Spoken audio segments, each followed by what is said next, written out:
మొత్తానికైతే మా విలేజ్ నుంచి నేను పోతాను అలా ఎట్లా దాటుతానో చూపిస్తా. అబ్బాయి అలా నాటుకోవడం జర్నీ మనది, ఎందుకంటే అర్జెంట్ పోయిడుతున్నది. ఇట్లా పోవాలి అట్లా తిరిగి పోవాలనే టైం 1 అవర్ అట్లా ఎక్కువనే అవుతుంది.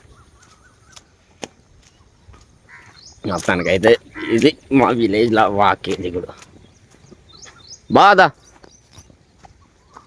ఇప్పుడు దీంట్లో పోతానా, ఈ నాటు పడవ ఇప్పుడు దీంట్లో నా జర్నీ ఉంటుంది. ఎందుకంటే అర్జెంటు సందర్భాలలో తప్పదు ఇక ఈ జర్నీ చూద్దాం ఎట్లుందా మనకి. కుమరంభీం జిల్లాకి 5 కిలోమీటర్లు ఉంటుంది. అట్లకెళ్ళి పోవాలంటే పోను 100 రాను 100 200 కావాలి. ఇంటికెళ్ళి పోతే 20 రూపాయలు. ఇప్పటి వరకు అయితే మాకు ఎలాంటి అపాయం అయితే ఏం జరగదు నాటు పడవలతో.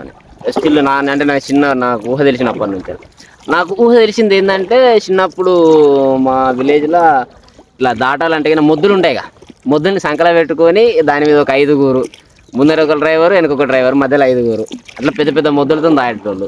దాని తర్వాత ట్రాక్టర్ ట్యూబులు వచ్చినాయి. ట్రాక్టర్ ట్యూబులతోనేమో అట్లా కొద్ది రోజులు ఉండే. ఇక దాని తర్వాత ఇప్పుడు ఇక కొంచెం అప్డేట్ అయ్యి ఇది థర్మోకోల్ షీట్స్ ఉంది కదా, థర్మోకోల్ షీట్స్తో ఇక దాటడం అన్నట్టు 5 కిలోమీటర్లు. ఆ బ్రిడ్జ్ అయితే కనిపిస్తుంది, ఆ బ్రిడ్జ్ ఇక నేను చిన్నప్పుడు నా 5వ తరగతిలో స్టార్ట్ చేసాను దాన్ని. అయితే ఈజీలు అయిపోయినాయి. 2 సంవత్సరాల నుంచి ఖాళీగా ఉంటాను కానీ ఇంకా అయితే అది ఇది కథ. ఎనీవే అరైవ్డ్ మనం.